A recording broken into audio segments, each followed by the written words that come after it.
de participer aussi. Et pour ma participation, je j'aimerais présenter un système d'authentification des diplômes par biométrie. Et tout d'abord, ce qui m'a poussé à innover ces projets, c'est que l'authentification des diplômes que nous avons dans nos pays au Sahel est encore archaïque, ou si on peut le dire, encore de l'ancienne méthode. Ici, je vous montre, c'est un bac tchadien dont l'équivalence est faite en système rwandais. Vous allez remarquer que sur l'équivalence de ces diplômes, l'autorité en charge là-bas au Rwanda écrit qu'elle n'est pas sûre si ces diplômes est vrai. Parce que rien ne prouve. Rien ne prouve, malgré qu'on part en signe avec le BIC, rien ne prouve que ces diplômes vous appartiennent. Et dans la vie où nous vivons, ce qui peut être sûr de vous appartenir, ce sont la biométrie, les empreintes digitales ou soit la face, qui sont uniques. C'est pourquoi j'ai trouvé judiciaire de développer ces systèmes d'authentification des diplômes par biométrie. Permettez-moi de les présenter. Ici, j'agis comme un agent de l'enseignement supérieur. Maintenant, on entre dans mon système d'authentification des diplômes par biométrie. Quand on essaie de voir, excusez-moi, c'est en anglais parce que j'ai étudié en anglais, mais cela n'empêche pas de vous présenter cela. Ici, dans le système, nous avons l'université où vous avez étudié les programmes où vous l'avez fait. Et ici, dans le système, on peut ajouter une nouvelle université et un nouveau programme.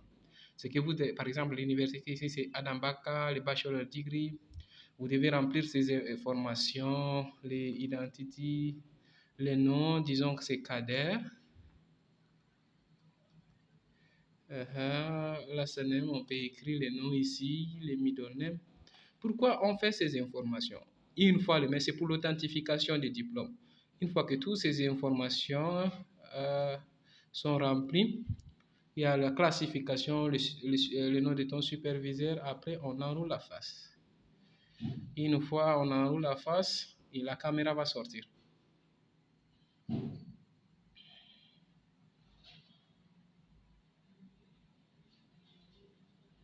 La caméra va sortir.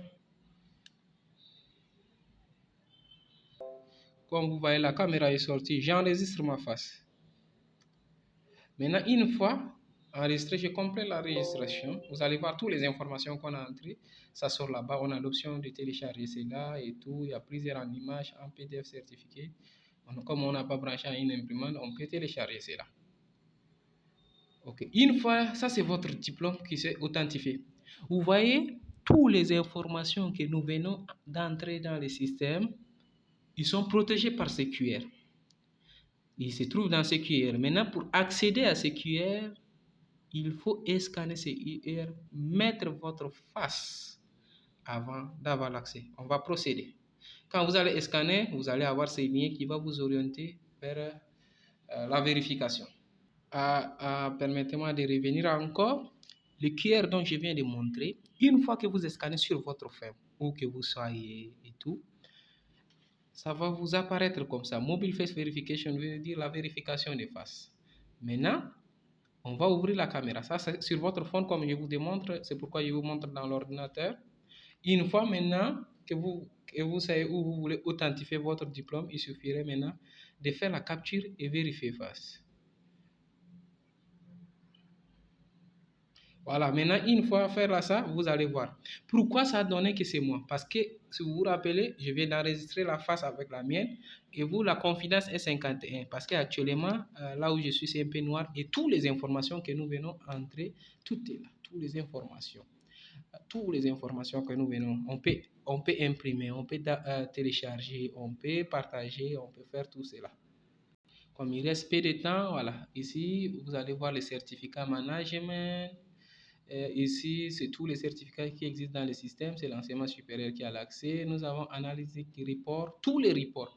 Combien de fois vous avez fait la vérification, combien ça a échoué, tout est là. Vous avez les graphismes de cela, les espoirs, les détails, tout est là. Le graphisme, même voir les universités qui il y a trop de fraude, il y a mobile, il y a le système management. Compte tenu du temps, je m'arrête là. Et c'est aussi tout ça, ce système. Et je crois que ça pourra vraiment aider non seulement les pays du Sahel, mais l'Afrique. Merci beaucoup.